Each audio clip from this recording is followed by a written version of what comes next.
Hi, everyone. Hey, what's up? Welcome back to the show. We are doing something really cool this week that you came up with. It was kind of your idea at the same time, though, too. That's true. So me and Brian have kind of like been done with Star Wars for a while.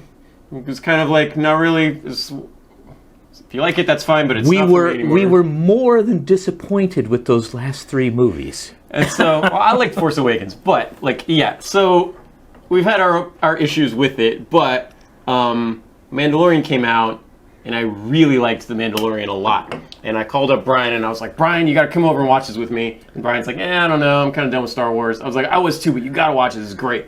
And so he came over, and then in the course of like... We stayed up all night? Yeah, in the course of like one day, we watched 2 seasons of it back to back to back. We watched the entire thing. I thought it was excellent. I really liked it.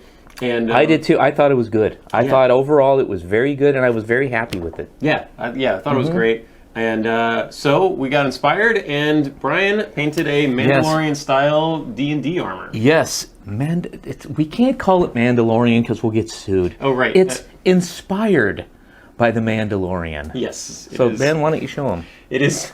Well, why don't we just say it's inspired by ancient Sparta? Yeah, it is, because the Mandalorian armor was inspired by Corinthian helmets and I think some other Greek accoutrement. Yeah.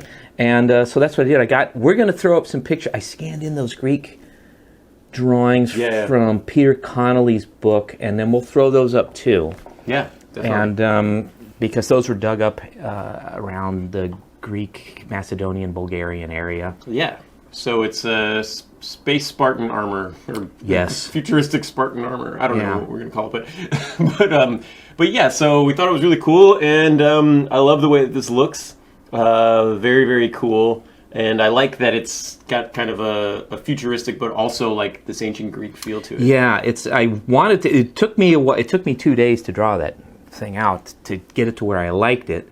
And I thought also, because it's Dungeons & Dragons, you can also add magical things to the armor. You can enchant it. And also, you can involve like little spring-loaded shooting things and stuff like that, which would be completely fine too. Yeah. A little dart thrower, a little grappling hook kind of deal, and make it a little more, like a contraption kind of thing. Yeah, so that was kind of... In keeping with the theme of that Mandalorian show. Definitely, right? So the cool thing about this guy is that his armor kind of does everything. He's got the pistol and the rifle, but his armor is like a pretty awesome setup for him. And so what we were thinking was, for D&D, this would be possible also. So this would function as some kind of heavy plate armor. So it's heavy armor and has the penalties of heavy armor.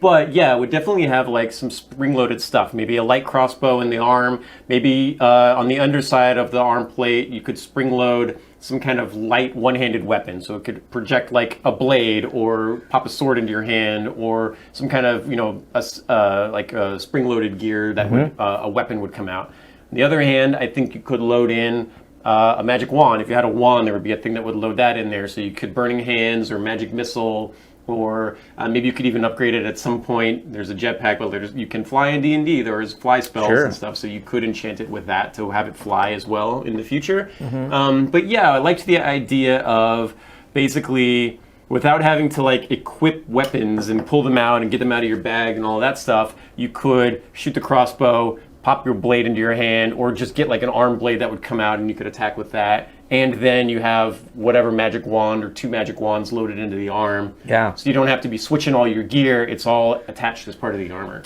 Yeah, and all these things actually did exist in history. We see little spring-loaded things and stuff like that in various suits of armor from around the world. Yeah, that's true. And so these are all possible. Yeah, and so we thought that it could be really cool to like have a lot of this stuff built into the armor, and it would be obviously very good protection because it's heavy armor, and I think that could be really cool. Yeah. And then you met the costume designer for the show? Yes, I met the costume designer for the Mandalorian for the 2nd season.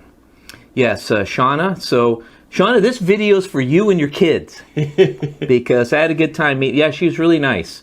We didn't get any inside scuttlebutt because if she did, she would get fired. But it was fun. She would talk about like, oh, you see this helmet, we used a different kind of plastic in the next show, so it's a little more flexible and that kind of stuff. I went, wow, that's really interesting. So you guys were like camping or something? Yeah, we went camping with my buddy Phil, and Shauna is Phil's girlfriend's childhood friend. And we were at Joshua Tree National Park, and we were all sitting out next to the fire. We weren't roasting marshmallows, but we were doing something else, and having beers and just chatting. And it was really fun. So she told us a lot of really cool stories. Like there was another one where, oh, we bought this thing, but we had to dye it another color because it looked weird under this light. So we had to... And I thought, this is something you don't think about. Yeah. But if you're a costume designer, you think about all that stuff. Yeah, you got to think about it. So, she told a bunch of those stories, and it was really, really fun. So apparently, I guess they are working on a third season. Yeah, working on a third one for sure. And I know that she is on board for the third season.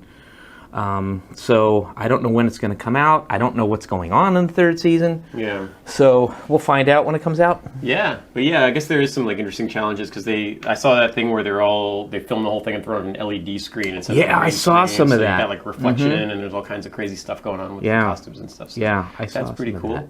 Yeah, but I thought the show was great. I remember you were hesitant, and then I was like, give me 15 minutes. Give me one episode. Watch the first episode and tell me if you hate it still, and we'll turn it off and watch something else. But you were in, and then like we're like 5 minutes in the episode, and you're like, oh yeah, I used to paint Mandalorian ships for Star Wars. Yeah, I painted one Mandalorian ship for a Star Wars game when Wizards of the Coast was in charge of the role playing game. Mm-hmm. So and you drew the comic book. I worked on one of the comic books. I worked on Star Wars Classic. Back in the 1990s, with my buddy Rick Hoberg, we were doing cleanups of Russ Manning's. It was the comics he did for the newspaper, and so what they did was they'd cut them up and they'd arrange them in a comic book page format. But then you'd only have like a half a scene or something would be cut off so Rick and I would have to go in and draw like Russ Manning. And finish the comic. And it's funny because Rick was Russ Manning's assistant when he was a kid, and I was Rick's assistant when I was a kid. So I'm a direct descendant of Russ Manning.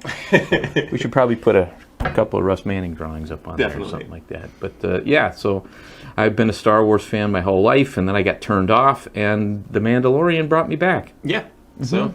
Here we go. Some cool armor, and if you've never seen The Mandalorian, then you can just say it's Spartan style. Yes, and you'll be correct both times. Okay. All right, thank you guys. Thanks so much. Be good. Bye.